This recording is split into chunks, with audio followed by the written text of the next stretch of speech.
마틴 부부는 그런 말을 합니다. 모든 참된 삶은 만남이다. 그러니까 누구를 만나느냐가 우리 인생의 결정짓는 매우 중요한 일이 되며 변수가 된다는 말이 되겠습니다. 지금의 나는 나를 스치고 지나간 수많은 사람들이 남겨두고 간 흔적들, 그렇게 빚어짐을 통하여 세워진 존재라는 것이죠. 그렇게 볼 때 내가 주체적으로 내 뜻대로 살아간다 하지만은 사실은 부모님의 흔적이 내 삶의 모습 속에 녹아있고 또 내 인생에 영향을 끼친 수많은 사람들의 흔적, 또 가르침, 돌봄, 그러한 빚어짐을 통하여 우리가 지금 서 있다는 것입니다. 그렇게 볼 때 우리 인생에서 가장 중요한 만남, 우리 인생을 전혀 다른 방향으로 이끌어가는 놀라운 만남은 바로 하나님과의 만남이 되겠습니다. 그리고 그 만남은 하나님의 절대적인 부르심으로 이루어졌다는 사실입니다. 고린도전서 1장 9절 말씀 보면 이렇게 말씀합니다. 너희를 불러 그의 아들 예수 그리스도 우리 주와 더불어 교제하게 하시는 하나님은 미쁘시도다. 우리를 부르셔서 주 예수 그리스도와 교제하게 하셨다는 겁니다. 동행하게 하셨다는 것을 말씀해 주고 있습니다. 저 또한 중학교 졸업식 날 집에 돌아가던 길에 한 전도자를 만나서 복음을 전해 듣고 교회 생활을 시작하게 되었습니다. 그 만남을 통하여 전혀 다른 인생, 지금의 자리에 서 있는 것을 보게 됩니다. 그렇게 놀라우신 하나님의 손길이, 하나님 그 은혜가 우리에게 작동되고 있음을 우리는 잊지 말아야 하겠습니다. 우리는 하나님의 구원의 경륜 속에 부름을 받은 것입니다. 그 부름을 받지 않았더라면 지금 우리는 이 자리에 있을 수가 없습니다. 하나님의 강권적인 부르심, 그 만남을 통하여 지금 우리가 이 자리에 있는 것이죠. 그리고 그 부르심은 철회되지 않는다고 우리에게 말씀해 주고 있습니다. 로마서 11장 29절을 세 번역으로 보면 이렇게 말씀합니다. 하나님께서 주시는 고마운 선물과 부르심은 철회되지 않습니다. 철회되지 않는 그 부르심, 이것이 우리 희망의 뿌리가 된다는 것입니다. 우리 소망의 근거가 됨을 말씀해 주고 있는 것입니다. 탕자는 아버지를 떠나버립니다. 내 뜻대로, 내 생각대로 내 인생을 펼치겠다고 그렇게 집을 버리고 떠나버리는 것이죠. 하지만 그는 결국 세상에서 실패합니다. 처절하게 인생의 막장까지 가게 됩니다. 그럼에도 불구하고 그에게 소망이 있었던 이유는 그 자식을 사랑하기를 철회하지 않은, 포기하지 않는 아버지의 사랑이 있었기 때문입니다.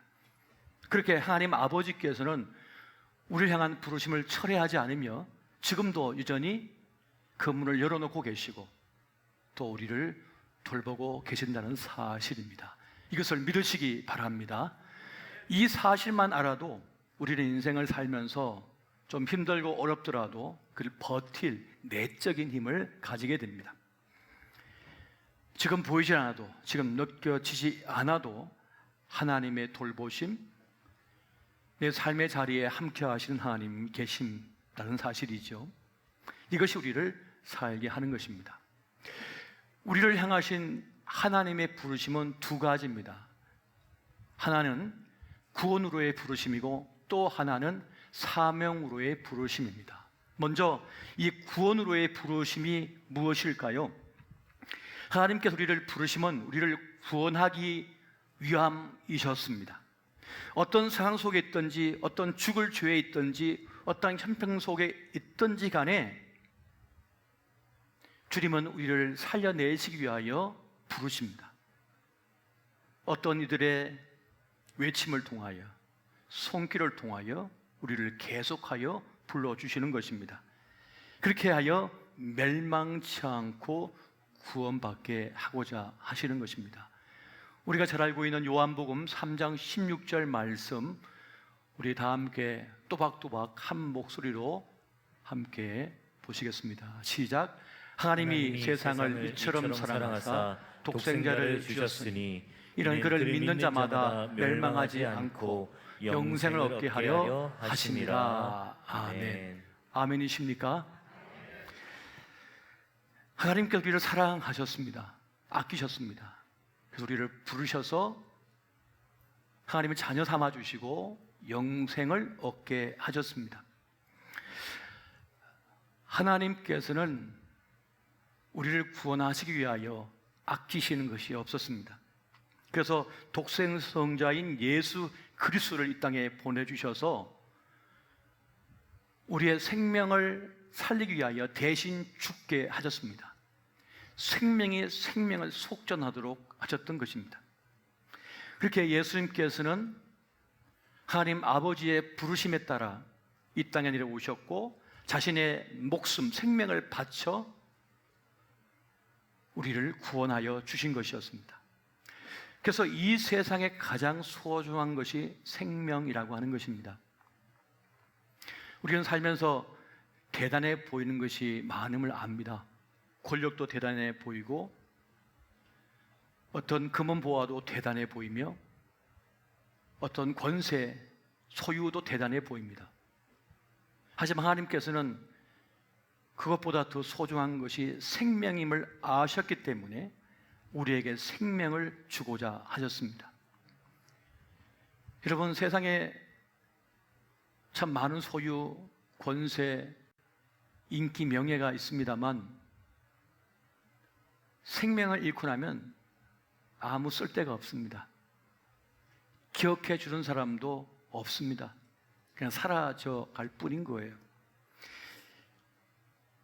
우리는 우리를 구원하시기 위하여, 우리에게 생명을 주시기 위하여 독생자인 예수 그리스도를 죽게 하셨다라고 한 사실을 통하여 우리가 얼마나 소중한 존재임을 깨닫게 됩니다.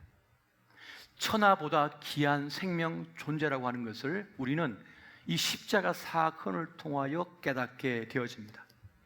이렇게 나를 향하신 그 십자가 사랑을 아는 사람, 나를 구원하여 주신 그 하나님의 놀라우신 역사를 아는 사람은 행복한 삶을 살게 됩니다.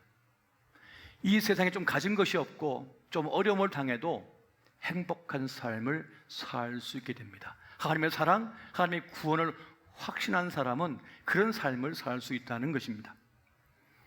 한번 따라해 보십시오. 구원을 확신하면 세상 욕심에서 벗어난다. 사실 이 땅의 모든 아픔과 슬픔은, 고통은 욕심 때문에 벌어진 일들입니다. 욕심이 잉태한 즉 죄를 낳고 죄가 장성한 즉 사망을 낳는다는 이 말씀은 진리입니다. 세상 욕심 때문에 사람들은 잔인해집니다. 세상 욕심 때문에 사람들은 비굴해집니다. 이 세상 욕심 때문에 사람들의 인생은 추해집니다.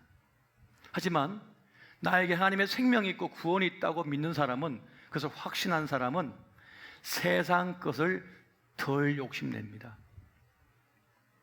그게 썩어 없어질 것임을 알기 때문에 거기에 전부를 걸지를 않습니다. 진짜 중요한 것, 진짜 욕심낼 게 무엇인지 아는 사람은 헛된 것에 자기 인생을 걸지 않습니다. 가져가, 먼저 가, 줘버려요. 그게 전부 아님을 알기 때문에 그렇습니다.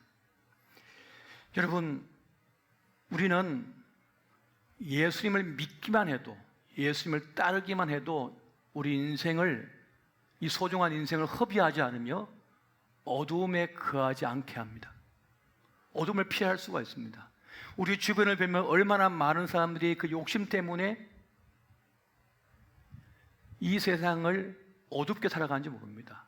아픔과 슬픔과 실패감과 열패감, 자기 비하 속에 살아가는지 모릅니다.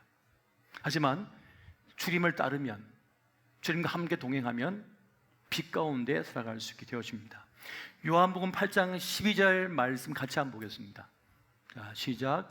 예수께서 또 말씀하여 이르시되 나는 세상의 빛이니 나를 따르는 자는 어둠에 다니지 아니하고 생명의 빛을 얻으리라. 아멘. 우리에게 제일 중요한 인생의 재료는 시간입니다. 생명입니다. 우리에게 주어진 이 땅의 시간은 제한적입니다. 영원하지가 않습니다. 그렇기 때문에 우리 인생의 시간을 절대로 분노심 때문에, 억울한 감정 때문에, 실패감 때문에 망가뜨려서는 안 돼요. 허비해서는 절대로 안 됩니다. 예수님을 따르면, 주님과 함께하면 내가 얼마나 소중한 존재이고 얼마나 중요한 시간을 살아가고 있다고 하는 사실을 압니다. 그래서 존귀한 자기 생애를 살아갈 수 있게 되어지는 것입니다. 다음으로 여러분, 구원을 확신하면 절망과 불안에서 벗어나게 됩니다. 한번 따라해 보십시오. 구원을 확신하면 절망과 불안에서 벗어난다. 하나님의 구원이 나에게 있음을 아는 사람, 그 생명이 나에게 있는 것을 아는 사람은 절망과 불안감에서 벗어나게 됩니다. 여러분, 어떤 것도 내 인생의 절망감과 불안감에서 나를 해방시킬 것은 없습니다. 이 힘든 세상, 복권에 한 20억 당첨되면 좋겠다. 당첨돼 보십시오. 그때부터 불안 속에 떨게 됩니다. 당장 관계를 다 끊어버리고 나를 아무도 모르는 곳에 던져놓게 됩니다. 전화 오는 게 두려워요. 방백을 몇 단계를 세웁니다. 그리고 보디가드를 세워놓죠. 그래도 불안합니다. 이 사람을 믿을 수가 없거든요. 나중에는 자식까지 못 믿어요. 여러분, 인생은 죄로 인하여 하나님을 떠나왔기 때문에 영적인 구멍이 있어요. 공허함이 있어요. 그래서 어떤 것으로 채워낼 수가 없습니다. 사람들은 그 허기를, 영적 허기를 먹음을 통하여 채우려고 합니다. 배를 빵빵하게 채워요. 그런데 그래도 영적 허기가 느껴져요. 사람들을 많이 만납니다. 수없이 사람들을 만나요. 그래도 공허해요. 어떤 게임에 중독되고 어떤 술을 마셔보고 다 해봐도 안 채워져요. 절대로 채워지지 않아요. 그 공허함은 하나님만이 채워줄 수가 있기 때문에 그렇습니다. 하나님의 구원이, 하나님의 생명이 나에게 있다라고 하는 사실을 아는 사람은 그 절망감, 불안감을 이겨낼 수가 있게 되어집니다. 여러분, 인간은 무에서 왔기 때문에 없음에 대한 고통, 절망이 있어요. 불안감이 있어요. 그래서 뭔가 채우려고 하죠. 그러나 하나님으로 채워지지 않으면 절대로 채워질 수가 없는 것입니다. 그렇게 하나님의 구원과 하나님의 사랑이 있음을 아는 사람, 그 생명이 있는 것을 아는 사람은 어떤 것이 와도 그 두려움을 이겨낼 내적 힘을 가지고 있는 것입니다. 로마서 8장 31절부터 35절까지 말씀을 한 절씩 보시고 마지막 절은 같이 한번 보겠습니다. 그런즉 이 일에 대하여 우리가 무슨 말 하리요? 만일 하나님이 우리를 위하시면 누가 우리를 대적하리요? 자기 아들을 아끼지 아니하시고 우리 모든 사람을 위하여 내주시니가 어찌 그 아들과 함께 모든 것을 우리에게 주시지 아니하겠느냐? 누가 능히 하나님께서 택하신 자들을 고발하리요? 의롭다 하신 이는 하나님이시니 누가 정죄하리요? 죽으실 뿐 아니라 다시 살아나신 이는 그리스도 예수시니 그는 하나님 우편에 계신 자요 우리를 위하여 간구하시는 자신이라. 다 같이 누가 우리를 그리스도의 사랑에서 끊으리요? 환난이나 궁고나 박해나 기근이나 적신이나 위험이나 칼이라. 아멘. 절대적인 하나님의 사랑, 구원하심을 아는 사람, 그래서 믿고 있는 사람, 확신하는 사람은 칼이나 총이나 적신이나 전염병이나 어떤 것이 찾아와도 그래서 굴복하지 않고 버텨내고 이겨낼 수가 있는 것입니다. 오늘 이 은혜가 함께 하시기를 예수 이름으로 축원드립니다.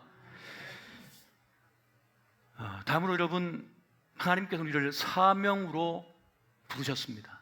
사명으로의 부르심이 있습니다. 현대의 예언자라 불려졌던 스위스의 사상가인 칼 힐티라고 한 사람이 있습니다. 그가 이런 말을 합니다. 인간 생애의 최고의 날은 자기 인생의 사명을 자극하는 날이다. 나를 향하신 하나님의 그 목적을 깨닫는 것이다. 여러분, 인생을 살면서 자기 인생의 목적, 자기 사명을 깨닫는 순간 그의 삶은 전혀 다른 인생을 살게 됩니다. 목적이 있는 인생, 방향이 있는 인생, 사명이 있는 인생은 전혀 다른 삶을 살게 되는 것입니다. 키에르 케코로도 그런 말을 합니다. 온천하가 다 무너지더라도 내가 이것은 꽉 붙들고 놓을 수가 없다. 내가 이것을 위해 살고 이것을 위해 죽을 수 있는 나의 사명을 발견해야 한다라고 말을 합니다. 내가 이것 때문에 죽고 내가 이것 때문에 산다라고 하는 인생의 목적, 사명을 가진 사람은 전혀 다른 삶을 산다는 것입니다.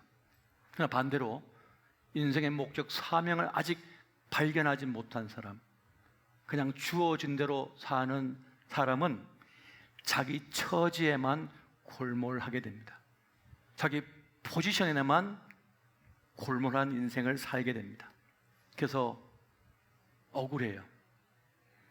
나 그렇게 열심히 살았는데, 열심히 노력했는데 이것밖에 안 되는가?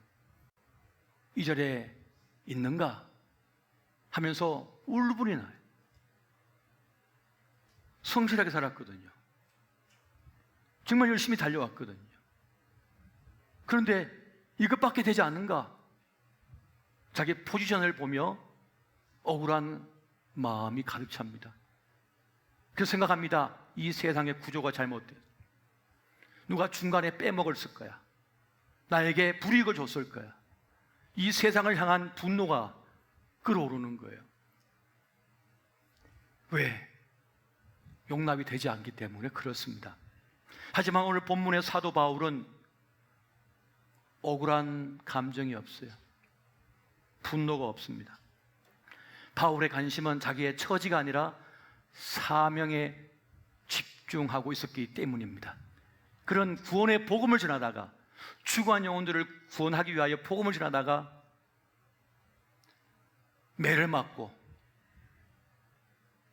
던져지고 그리고 미움을 당하고 감옥에 갇히고 죽을 위기를 수없이 많이 당하게 됩니다.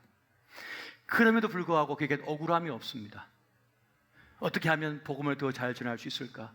어떻게 하면 저곳에 가서 내가 복음을 전할까라고 하는, 영혼을 구원할까라고 하는 그것에만 골몰한 것을 우리가 보게 됩니다.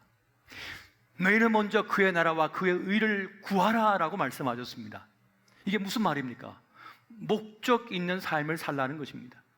사명감을 가진 사람이 되라는 말씀을 우리에게 주고 있는 것입니다. 여러분, 우리 인생의 성공, 승리는 어떠한 처지에 있는 것이 아닙니다. 어떤 포지션에 있는 것이 아닙니다. 그것에 걸지 말라고 하십니다. 그 사명을 잘 감당했느냐, 그 부르심 앞에 헌신했느냐가 우리 인생의 성공과 실패의 관건이 된다는 것입니다. 여러분, 사람이 자기 있음을 경험하는 때가 있어요. 자기 인생의 가치를 느낄 때가 있습니다. 그때는 생명을 살리는 일을 했을 때입니다. 누군가를 불우한 처지에서 구출해냈을 때, 절망에 살 있는 사람을 살려냈을 때, 죽을 위기에 있는 사람을 삶의 길로 이끌어냈을 때 사람은 희열을 느낍니다. 나 살아있음, 내 인생의 참 행복을 경험하게 되는 것입니다. 생명을 가진 모든 존재는 거기에 기쁨을 느끼도록, 가치를 느끼도록 주님께서 만드셨습니다. 바로 하나님께서 그러한 존재이시기 때문에 우리를 그러한 존재로 만드신 것입니다. 여러분, 잘 먹고 살았는데, 웬만한큼 내가 가졌는데 행복이 안 느껴져요. 내가 싸워 이겼는데 안 행복해요. 내가 많이 가졌고 많이 누리고 많이 먹었는데 속만 썩여요. 소화가 안 되고.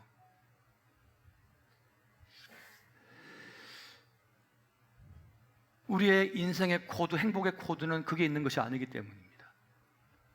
생명을 살려내는 그 일에서 우리는 인생의 희열과 기쁨과 가치를 느끼도록 주님께서 하셨습니다. 만드신 것입니다. 사람들은 자신의 존재, 가치, 나는 누구인가를 사회적 지위나 어떤 소유함, 구매력, 포지션으로 자기를 파악합니다.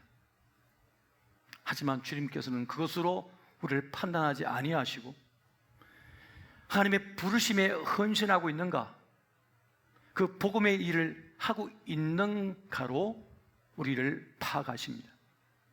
그리고 주님께서는 우리를 복음의 일꾼으로 부르셨습니다. 한번 말해보십시오. 주님은 나를 복음의 일꾼으로 부르셨다. 이것이 우리 인생의 가장 중요한 포인트입니다. 이것이 우리 인생의 우선순위예요. 그런데 여기에 이걸 빼고 다른 걸 갖다 놔요. 여기에 다른 걸 갖다 놓고 있다고요. 그래서 뭘 해도 별로 기쁘지 않아요. 허망해요. 헛산 것 같아요. 하지만 주님께서 부여하신 그 사명을 붙들 때 내 인생의 가치, 나 있음을 깊이 경험하게 되는 것입니다. 하나님께서 일하시는 방식이 있습니다. 그것은 언제나 하나님의 비전을 선포하셔요. 그 꿈을 선포하셔요. 그리고 그의 이 일을 감당할 일꾼을 부르십니다. 아무것도 없어요. 황무지예요. 어떤 가능성도 보이지 않아요. 그런데 주님께서는 하나님의 비전을 선포하셔요. 그리고 그 일을 위하여 일꾼을 부르십니다. 그런데 놀랍게도 그 일에 응답하는 일들이 일어납니다. 그래서 하나님의 일이 성취되어져 가는 것을 보게 됩니다. 하나님의 뜻, 그 비전을 듣고 반응하는 일이 있다는 거예요. 자신을 헌신하는 일들이 있다는 것입니다. 오늘 저는 사도 바울의 이 결기 어린 결단, 그 고백이 우리의 고백이 되었으면 참 좋겠습니다. 사도행전 20장 24절 말씀 같이 한번 보겠습니다. 자, 시작. 내가 달려갈 길과 주 예수께 받은 사명, 곧 하나님의 은혜의 복음을 증언하는 일을 마치려 하면 나의 생명조차 조금도 귀한 것으로 여기지 아니하노라. 아멘. 주님께 받은 사명, 오늘 이 바울의 고백은 우리의 고백이 되어야 할 줄 믿습니다. 주님께서 그 부름을 우리에게 주고 계시는 것입니다. 주님 앞에 나아가 그 부름 앞에 응답하여 하나님의 위대한 그 일에 동참하는 주의 충성된 일꾼 되시기를 예수 이름으로 축원드립니다.